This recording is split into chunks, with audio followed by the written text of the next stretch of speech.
Briefing में स्वागत है। इससे पहले कि मैं डिटेल्स में जाऊं, मैं थोड़ा सा डेटा जो है आप लोगों के माध्यम से लोगों तक पहुंचाना चाहता हूं। इस वक्त टोटल जो पॉजिटिव केसेस जिला कांगड़ा में आ चुके हैं वो 16,581 हैं, और अगर सिर्फ और सिर्फ अप्रैल महीने को देखा जाए तो कल रात तक 7,003 मामले आ चुके हैं। तो लगभग 40-45% जो पूरे 1.5 साल में पॉजिटिव लोग हुए हैं वो सिर्फ और सिर्फ अप्रैल के महीने में, इस महीने में अभी तक हुए हैं। इसके अलावा 347 डेथ्स हो चुकी हैं अभी तक जिला कांगड़ा में, जिसमें जो टोटल डेथ्स इस महीने में हुई है वो 122 है। अभी जो पॉजिटिविटी रेट जिला कांगड़ा में चल रही है वो लगभग 15% के आसपास चल रही है, और डेथ रेट में काफ़ी बढ़ोतरी हुई है। कुछ हॉस्पिटल्स ऑलरेडी फंक्शनल थे जहां पे हमारे कोविड पेशेंट्स का देखभाल किया जा रहा था, कुछ हमने ऐड किए हैं जहां पे अब पेशेंट्स आज से जाना शुरू हो गए हैं। मैं थोड़ा सा क्रमवार आपको हमारे हॉस्पिटल, उसकी कैपेसिटी क्या है, ऑक्यूपेंसी क्या है, मैं थोड़ा बताना चाहता हूं ताकि लोगों के बीच में किसी प्रकार की असमंजस की स्थिति ना हो। जोनल हॉस्पिटल धर्मशाला में 175 बेड की कैपेसिटी है, इस वक्त ऑक्यूपेंसी 147 है। टांडा मेडिकल कॉलेज में 120 की कैपेसिटी है, इस वक्त 114 हैं ऑक्यूपाइड, लेकिन इसमें से कुछ पेशेंट जो माइल्ड हो गए हैं उनको हम आने वाले समय में 20 से 25 पेशेंट को शिफ्ट करने वाले हैं। इसके अलावा विवेकानंद मेडिकल जो इंस्टीट्यूट है पालमपुर में, प्राइवेट हॉस्पिटल है, इन्होंने 35 बेड कमिट किए थे और आज वहाँ पे 9 पेशेंट एडमिशन के लिए जा चुके हैं। City care multi speciality hospital, इन्होंने 50 बेड अपना कमिट किया है, यहाँ पे 7 पेशेंट्स भेजे जा चुके हैं। सूर्या हॉस्पिटल जो रहन में है वहाँ पे 20 बेड की कैपेसिटी उन्होंने कमिट की है। 2 पेशेंट इंक्लूडिंग एक हमारे गवर्नमेंट ऑफिसर है, उनको हमने वहाँ पे अभी एडमिशन दिला दी है।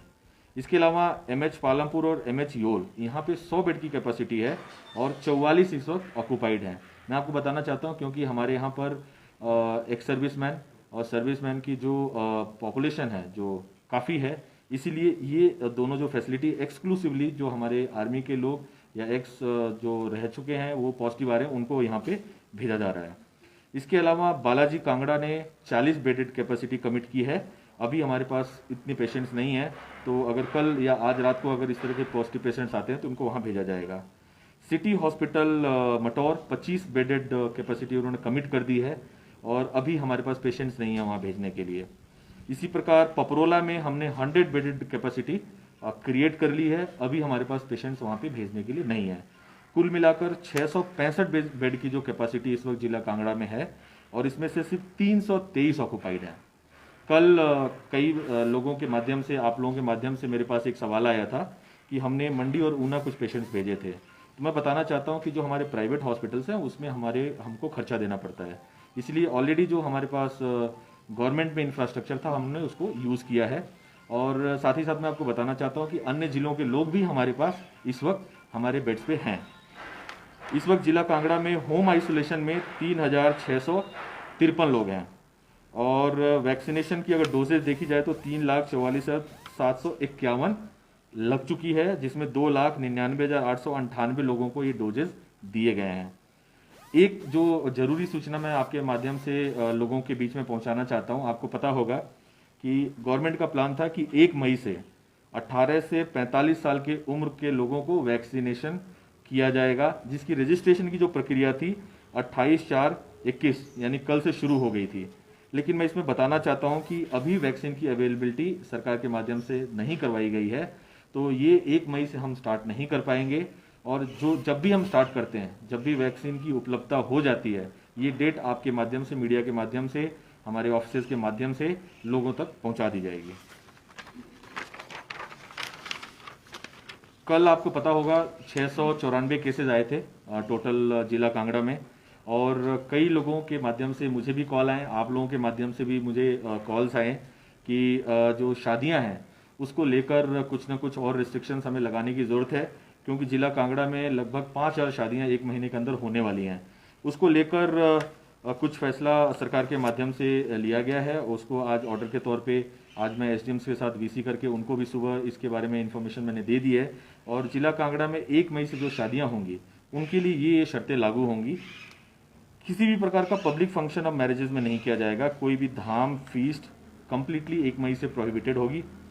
इसके अलावा सिर्फ जो ब्राइड और ग्रूम, दूल्हा दुल्हन के जो क्लोज रिलेटिव्स हैं, ब्लड रिलेटिव्स हैं, मैक्सिमम अप टू 20 तक के नंबर में ही पार्टिसिपेट कर पाएंगे।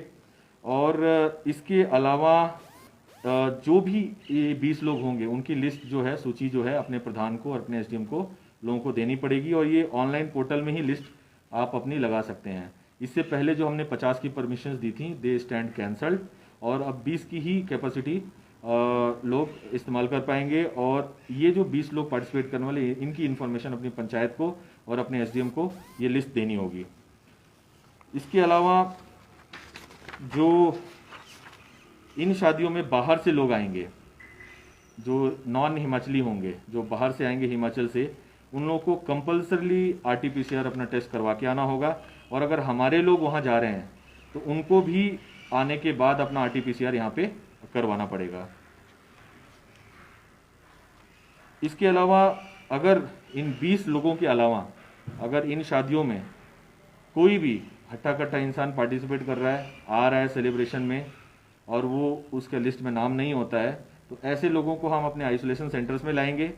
अगर उनका हेल्थ का चेकअप किया जाएगा, अगर वो तंदुरुस्त हैं, तो उनको हमारे कोविड केयर जो सेंटर्स हैं हमारे, चाहे जोनल हॉस्पिटल हो, चाहे हमारा धर्मशाला में जेडएच हो या पपरोला हो, वहाँ पे उनको काम पे लगाया जाएगा।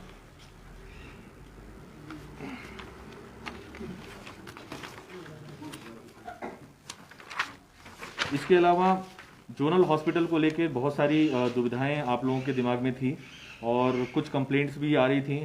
पिछले 48 से 72 घंटों में काफ़ी इस पर मेहनत की गई है।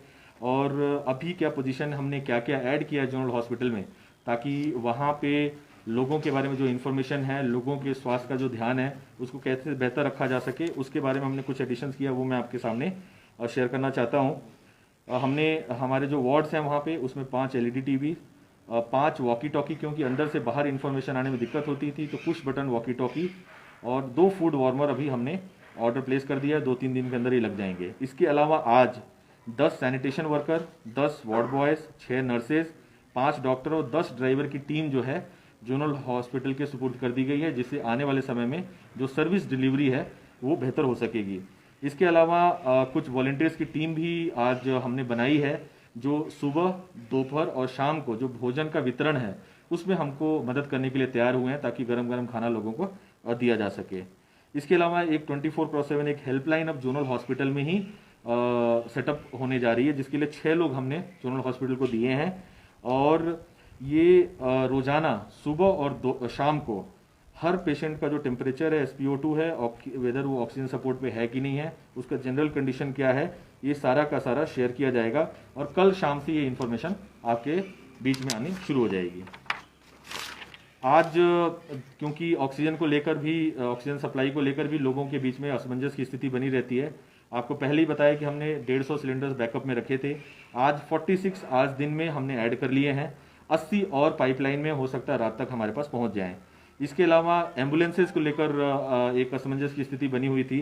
पहले हमने 6 एम्बुलेंसेज ऐड किए थे, आज टोटल 10 एम्बुलेंसेज हमने सब डिविजनल स्तर पे ऐड किए हैं, ताकि चाहे वो डेड बॉडी का मूवमेंट हो, चाहे वो हमारे पेशेंट्स की मूवमेंट हो, उसको फैसिलिटेट किया जा सके। इसके अलावा जैसा कि मैंने बताया कि वॉलंटियर्स की एक 50 कमिटेड टीम, आज ADC साहब जूम के माध्यम से इनके साथ बातचीत किए हैं, इनको तैयार किया गया है। और ये जो 50 वॉलंटियर्स की टीम है आने वाले समय में हमको मदद करेगी। लेकिन इस सारी लड़ाई में जो सबसे इम्पोर्टेंट चीज़ उभर कर सामने आई है, क्योंकि एक तरफा चल रहा था प्रशासन और सरकार के माध्यम से, अब लोगों का जो पार्टिसिपेशन है वो बढ़ने लगा है। मैं आज कुछ नाम आपके सामने पढ़ना चाहता हूं, जिन लोगों के कंट्रीब्यूशन से आने वाले समय में हो सकता है कि कोरोना के रोकथाम में हमें मदद मिले। हमने आज सुबह सारे व्यापार मंडल से आग्रह किया था कि हम अपने तरफ से एक तरफा कोई ऑर्डर नहीं करना चाहते हैं। आपको अपने कन्वीनियंस के हिसाब से जो टाइम सूटेबल होता है वो टाइम आप एग्री करें, और कल से उस टाइमिंग को, शॉप्स को खोलने को और बंद करने को लेकर आप अपने स्वेच्छा से निर्णय लें और उसको इम्प्लीमेंट करें। मुझे बहुत खुशी हो रही है कि कल नगरोटा भगवान ने पहल की थी और उन्होंने जो नॉन एसेंशियल सर्विस है उसको 9 से 4 कर दिया, सुबह 9 बजे से 4 बजे तक। वहाँ पे जो प्रधान है वहाँ के व्यापार मंडल के, नरेंद्र सुपैया जी, उन्होंने बहुत अच्छा कदम उठाया है। और 4 बजे के बाद 8 बजे तक उन्होंने बोला है कि रेस्टोरेंट्स खुले रहेंगे, लेकिन होम डिलीवरी के लिए खुले रहेंगे, कॉमन पब्लिक के लिए नहीं। नूरपुर में ऐसी अश्विनी सूरी जी और संजीव महाजन जी ने, इन लोगों ने डिसाइड किया है सुबह 9 से 4 के लिए। पंचरुखी में सुरेश ठाकुर जी प्रधान है, वहाँ पे 8 से 2 बजे के लिए डिसाइड किया है। भवारना में तनु भारती जी हैं, उन्होंने 9 से 3 के लिए डिसाइड किया है। सुला में यशपाल जी हैं प्रधान, उन्होंने 8 से 2 बजे तक के लिए, सुबह 8 से 2 बजे तक के लिए टाइमिंग डिसाइड की है। कोतवाली बाजार में नरेंद्र जमवाल जी हैं, उन्होंने डिसाइड किया कि सुबह 10 बजे से 5 बजे तक ही दुकानें खोलेंगे। बैजनाथ में अनिल शर्मा जी हैं 9 से 4। पपरोला में मनोज सूद जी हैं, इन्होंने भी 9 से 4 के लिए डिसाइड किया है। ज्वालामुखी में अनीस सूद जी हैं प्रधान, उन्होंने 9 से 5 के लिए डिसाइड किया है। मरंडा में मुकेश सूद जी हैं, उन्होंने भी 9 से 4 के लिए डिसाइड किया। दाड़ी धर्मशाला में हर्ष ओबराय जी, इन्होंने भी डिसाइड किया मिलजुल कर कि 10 से 5 बजे तक दुकान खोलेंगे। गग्गल में देवेंद्र कोहली जी हैं, उन्होंने भी 10 से 5 के लिए डिसाइड किया है। शाहपुर में जतिंदर सोधी जी हैं, इन्होंने 9 से 5 के बीच में डिसाइड किया है। साथ ही हमको एक रिक्वेस्ट आई थी, जो फिशिंग कम्युनिटी है जो पौंग डैम में फिशिंग करती है, उन्होंने भी बोला क्योंकि बाहर पंजाब वगैरह में माल जाता है, तो वहाँ पर इस वक्त लॉकडाउन की स्थिति लगी हुई है, तो वहाँ पे बेचना उनको मुश्किल है। तो उन्होंने रिक्वेस्ट किया कि पौंग डैम में भी फिशिंग पे बैन किया जाए, तो उसको भी हमने हमारे जो डिप्टी डायरेक्टर फिशरीज उनको आदेश कर दिया है कि आगामी आदेशों तक बंद कर दें। इसी प्रकार पैराग्लाइडिंग एसोसिएशन ने हमसे रिक्वेस्ट की कि all paragliding activities should be stop, ये भी हमने फिलहाल के लिए बंद कर दिया है। तो ये लेटेस्ट इन्फॉर्मेशन थी जिला कांगड़ा के कोविड जो मैनेजमेंट है उसको लेकर। अगर आपके मन में कोई प्रश्न है तो पूछ सकते हैं। फिशिंग पौंग डैम में बंद किया। सर, होम आइसोलेशन में ज़्यादातर लोग हैं, तो इसके लिए किस तरह की व्यवस्था है? देखिए, इसमें 3 टियर जो सिस्टम है वो चल रहा था। हमारा जो सब डिविजनल स्तर है वहाँ से हम हर आइसोलेटेड पेशेंट्स को पूछ रहे हैं दवाई वगैरह पहुँची कि नहीं पहुँची, और हमारी कोशिश है कि 99% लोगों तक ये पहुँच जाए। कल कांगड़ा और धर्मशाला में कुछ इशू आया था, वो मेरे ध्यान में भी लाया गया, क्योंकि जो हमारा आशा वर्कर का नेटवर्क है वो जो शहरी क्षेत्र है उसमें नहीं होता है। हमने पहले बोला था कि बीएमओस के माध्यम से किया जाएगा, अब हमें लगा कि क्योंकि नंबर ऑफ पेशेंट्स बढ़ गए हैं तो सिर्फ बीएमओ के ऑफिस से ये बात बन नहीं रही थी। तो आज हमने आदेश किए हैं कि जो हमारे टीचर्स हैं उस एरिया में उनको हम ड्यूटी पे लगाने जा रहे हैं, जो ये जो दवाई है उसका वितरण इन आइसोलेटेड होम आइसोलेट पेशेंट्स के तक पहुंचाएंगे। सर, जो वॉलंटियर की आपने बात की तो उसमें एनजीओ शामिल है, क्योंकि बहुत सारे देखिए, हम किसी एनजीओ के पर्टिकुलर नाम के हिसाब से नहीं चल रहे हैं। अगर कोई एनजीओ हमें कुछ लिस्ट अगर नाम दे देती है, अब बहुत सारे लोग हैं, एक व्हाट्सएप ग्रुप बना हुआ जिसमें मैं भी मेंबर हूँ, उसमें भी लोगों ने पेशकश की थी, तो उन्होंने भी कुछ वॉलंटियर्स हमको दे रहे हैं। इसी प्रकार से बहुत सारे और ऑर्गेनाइजेशन सामने आए हैं। एक हमारा नेहरू युवा केंद्र का अपना एक वॉलंटियर का नेटवर्क है, उस नेटवर्क से भी हम कुछ लोगों को ले रहे हैं, लेकिन हम फर्स्ट कुछ लोगों को लेना चाह रहे हैं जो, क्योंकि ये जो लोग होम आइसोलेटेड है उनके लिए तो हमें इशू नहीं है। जो हमारे हॉस्पिटल्स में लोग हैं, संक्रमित हैं, क्रिटिकली इल हैं कई लोग, ऐसी स्थिति में काम करने के लिए जाना थोड़ा जोखिम भरा हुआ है, तो इसीलिए हम ऐसे वॉलंटियर्स चाहते हैं जो स्वेच्छा से वहाँ पे काम करना चाहें। टीकाकरण जो 18 साल से हैं उनका नहीं होगा, जो दूसरे लोगों का जिनका चल रहा है उनके लिए क्या स्थिति है? जो 45 से ऊपर हैं उनका एज इट इज जारी रहेगा। उसके लिए जो स्टॉक है वो हमारे पास है, सरकार के माध्यम से वो स्टॉक आ रहा है। लेकिन जो 18 से 45 साल के लिए वैक्सीनेशन शुरू होने वाला था उसके लिए हमारे पास स्टॉक की उपलब्धता नहीं है, और आने वाले समय में 1 मई तक ये पॉसिबल नहीं हो रहा है। हो सकता है कि उसके बाद हो। जैसे ही ये स्टॉक उपलब्ध हो जाएगा हम यहाँ से आपके माध्यम से भी लोगों तक पहुँचेंगे और जो डेट्स हैं वो निर्धारित करेंगे। सर, अब जो शादियाँ तय हो चुकी हैं, होटल की बुकिंग हो गई है, कैटर की बुकिंग हो गई है, और ऐसे में अगर 20 लोग कर दिए जा रहे हैं तो क्या उनकी तरफ भी ध्यान है सरकार का या पता? नहीं, बिल्कुल, हमने पिछले 7 दिनों से उन्हीं नंबर्स पे चले और हमने किसी को परेशान नहीं किया। मैं बार बार आपके माध्यम से भी लोगों से रिक्वेस्ट करता रहा कि लोग सपोर्ट करें।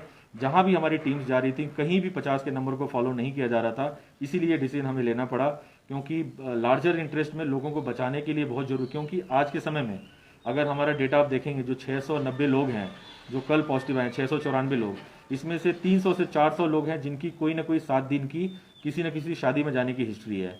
तो इस प्रकार से जो शादियां हैं कोरोना के लिए सबसे बड़ा एक कारण बन रही हैं, और अब बहुत ज़रूरी है कि लोग मानवीय दृष्टिकोण रखते हुए इस तरह के जो पब्लिक फंक्शंस उसको क्लोज करें और अपना भी ख्याल रखें और हमारा भी ख्याल रखें।